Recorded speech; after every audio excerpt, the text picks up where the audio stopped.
Heads up.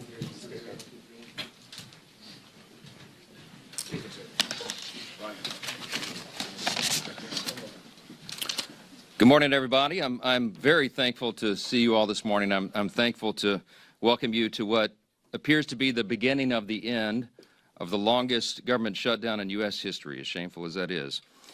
I don't think it's coincidental, you know how I think, but it's after 40 days of wandering in the wilderness and making the American people suffer needlessly, some Senate Democrats finally have stepped forward to end the pain.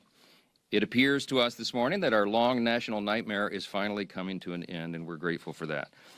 At least some Democrats now finally appear ready to do what Republicans and President Trump and millions of hardworking American people have been asking them to do for weeks.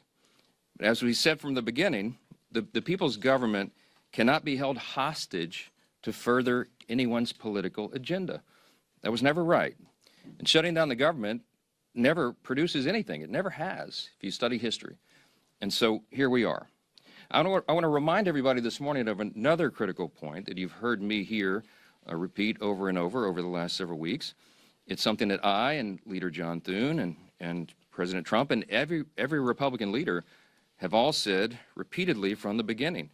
We have always been open to finding solutions to reduce the oppressive costs of health care under the Unaffordable Care Act.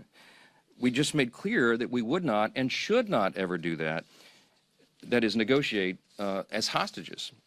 And I've also reminded you here every morning at this press conference throughout the shutdown, Republicans have not just been talking about reducing costs and fraud and abuse in so many areas and in health care. We've been actually passing new laws to accomplish that urgent mission for the people, and we will continue to do so. So here's where we are by way of schedule, just so you know, you're following. And if you're not at home, if you're waking up to this good news this morning, the Senate's vote late last night of 60 to 40 opens the door now. The Senate is moving forward on an amended House CR, a continuing resolution, that will reopen the government until January 30th. Added to that are provisions to fully fund SNAP provisions through the end of the next fiscal year, which is September 2026, guaranteed back pay for all federal workers who have been made to endure these hardships over the last several weeks. And it also includes passage of 3 appropriations bills, which we're grateful to be moving through the process. That is the Military Construction Veterans Affairs bill, it's the Agriculture bill, and the Legislative Branch bill. The Senate will be back in session this morning to finish their job, and we're certainly praying that they do. They'll need unanimous consent from all senators to fast-track their final vote. As you know, there are some procedural hurdles that one or more could throw in the way, but we certainly hope that they won't do that because so many people across this country are desperate for the government to reopen.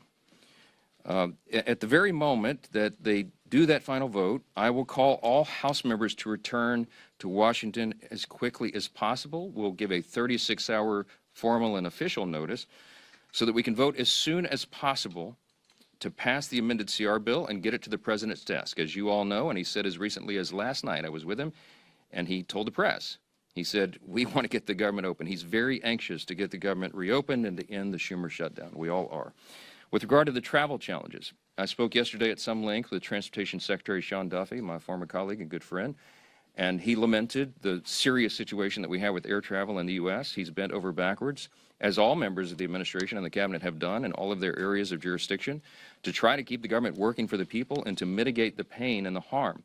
But the problem we have with air travel is that our air traffic controllers are overworked and unpaid, and many of them have called in sick. That's a very stressful job, and even more stressful exponentially when they're having trouble providing for their families. And so air travel has been grinding to a halt in many places.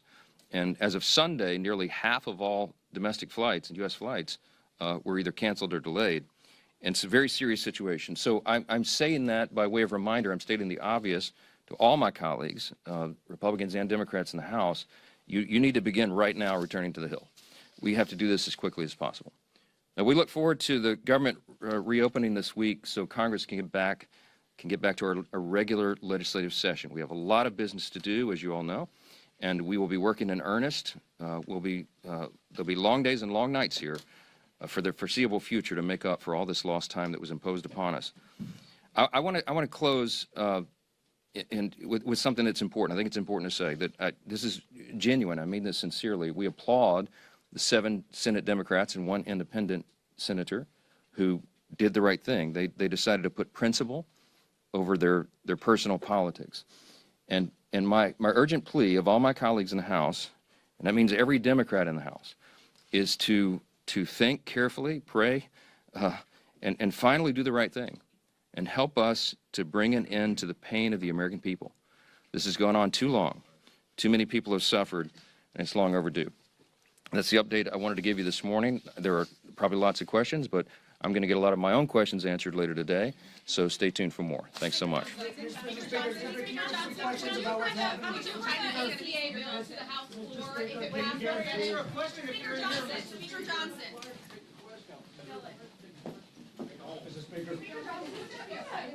Bill, will you hold or an APA subsidy bill?